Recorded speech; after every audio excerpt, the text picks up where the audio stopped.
No pun intended. Bollocks, I say, and we both laugh. She's right, though. I did need this. When I finally got through to her, I was almost home, munching on a bag of roast chestnuts from the only street food vendor in London that I trust. By then, I couldn't talk about what had happened. I'd already pushed it down too far. She could tell I was upset. "Wanna shoot some shit on Mars?" she'd asked, knowing I needed some way to vent. There's nothing better than an ultra-violent with a thin-assed plot and great rendering to help me unwind after a case. "Do you think the scientists on Mars know about this game?" "Are you joking? Half them probably made a stack of cash recording environmentals for the game company." "I wonder if they still play it." She doesn't answer, focusing instead on getting the transporter over some difficult terrain. She always drives, because she's better at it than me. I don't mind, but usually there's a turret I can man to keep me busy. These are nothing more than armored jeeps, and there's nothing for me to do but wait until we reach the next set piece. I look out of the window at the orange sky, the browns and dusky reds of the Martian landscape. Even though I know I'm not really here, it's not enough to stop it seeming real. I know that what I see is simply a clever combination of images displayed into my lenses and data streamed to my chip, all conspiring to make me see and hear things that are, literally, a world away, and not real anyway.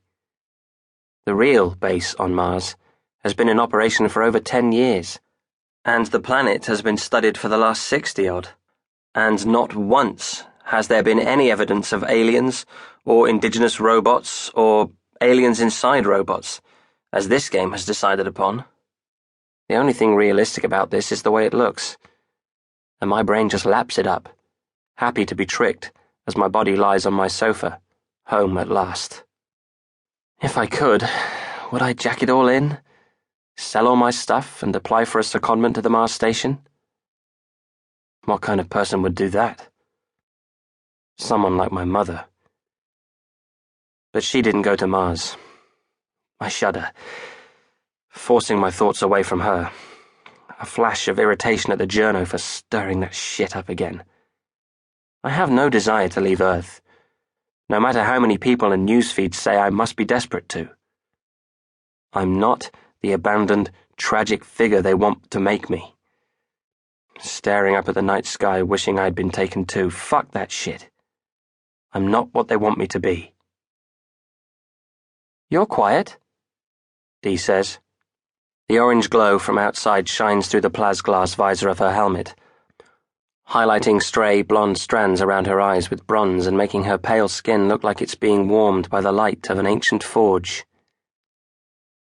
I almost tell her about the journo, but I don't want to say the words he said. If I do that, they'll feel too real. And anyway, she's heard me moan about this shit for years. She doesn't need to hear it again. "Must be tough at the moment," she says. "All that talk of the capsule is bad enough, but that documentary on top, that's tough shit for anyone to deal with." I turn away from the fake Martian scenery to look at her, feeling the stress and dread that I've been trying so hard to escape seeping into this world too. What documentary? Had the journo chosen to leave out the fact it had already been made? Or is this another one? Shit. You didn't know? She bites her lip. What documentary? There have been several over the years, each one a punctuation mark at the end of some tenuous anniversary. The first was when I was 10. After Atlas, it was called, and the researchers who made it harangued my father into a nervous breakdown. And that fucking journo had the gall to try and make out it was a positive thing. Well, it's 40 years since they left, and with the capsule being opened and... She didn't need to finish the sentence. I saw it come up on the schedule at work.